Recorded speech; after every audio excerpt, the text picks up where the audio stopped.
বিসমিল্লাহির রহমানির রহিম। আজকে আমি একটি পরামর্শমূলক ভিডিও বানাচ্ছি। আপনারা যারা এই সৌদি আরবে আসছেন বা আসবেন নতুন অবস্থায়, দেখবেন বর্তমানে আপনি কোনো অবস্থাতেই আকামা সহজে পাবেন না। যারা আকামা না পাবেন তাদের একমাত্র অবলম্বন হচ্ছে তাদের পাসপোর্ট। এই পাসপোর্ট নিয়ে আপনি এখানে সেখানে ঘোরাফেরা করবেন বা বিভিন্ন জায়গায় যাবেন, আপনার পাসপোর্টটি হারিয়ে যাওয়ার সম্ভাবনা রয়েছে।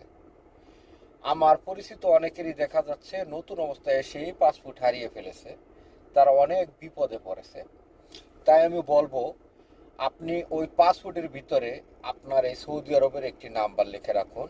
হয়তো আপনার অথবা আপনার রুমমেট কারো অথবা আপনার পরিচিত কারো একটি মোবাইল নাম্বার লিখে রাখেন। তাতে হবে কি, আপনি যেখানে যান, যদি আপনার পাসপোর্টটি হারিয়ে যায় অথবা ভুলে রেখে আসেন, তারপরে আপনার ওই নাম্বারে ফোন দিয়ে আপনার পাসপোর্টটি আপনাকে দেওয়ার জন্য অনেকেই চেষ্টা করবে।